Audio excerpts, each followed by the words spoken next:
it's one thing to share the information, but the whole other side of coaching is sharing the psychology that leads to the breakthrough and the taking of action. And I know you've had a lot of experience both with Tony and then in your own coaching business.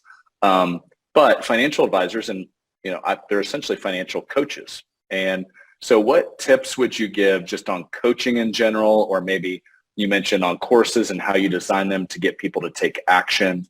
What are some just takeaways for if there were an advisor out there, like here's how to get your people to actually follow through on your advice that you give them?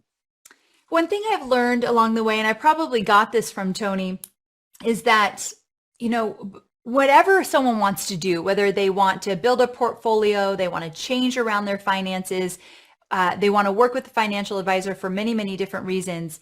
At the end of the day, there's like 20% is the mechanics, how you're going to do it, how you're going to save, how you're going to invest.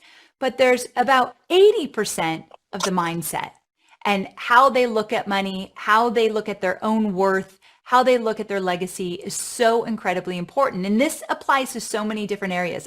It applies to my business when people are creating courses. It applies to a financial advisor's business as well. And so when I say that, Tony used to teach 20% mechanics, 80% is the mindset. And I believe that for everything that we do when we work with our clients. So my point being is that you've got to tap into the mindset. If you want people to get results, if you want them to stick with you, if you want them to do the work, you can't just give them the strategy, the saving strategy, the investment strategy, even explaining to them how their money's going to work and how they're going to make it go farther. It's not enough if you don't help them shift their mindset. And one way to do that, the way I do it in my business for my students is in my courses. When someone gets to a module that I know is going to be tough, module 3, how to outline your entire course, feels daunting to someone who's never done it.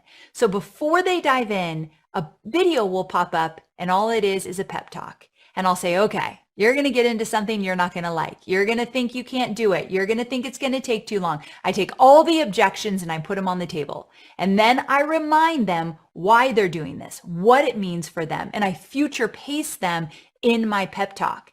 And I believe that is important for any industry that is working with someone who is looking to get results. So it's tapping in more into the mindset than the strategy, the techniques, the technology, whatever it might be. That's so good. Love that. I'm just applying that to our business, and it's like, hey, it's going to require change. It's going to require maybe starting to get into and understand things maybe you haven't explored before, you're unfamiliar with. And yeah, that's awesome. I love that. And right there, I'm going to have our coaches go back and listen, because I know we pride ourselves a ton on just the curriculum, the content, and it's a lot of the mechanics. Yeah. But I think if the mindset isn't right, to your point, that's where I've just seen people, they just check out. It's like, This is overwhelming. I can't do it. Only that advisor on the stage can do it because they're special. It's not me. And so I love just more of a focus there. Yes. Any other, just let's call them human objections? You just kind of listed a handful there that you've just seen that hold people back from taking action. Well, a really big one is that people will say they don't have the bandwidth or they don't have the time right now. And that one comes up a lot. And I see it come across many different industries. And again, so when I do a webinar, at the end of the webinar, I've taught, I've added value, I delivered on my promise, and I sell something. So my webinars are all free and I will always sell a digital course at the end.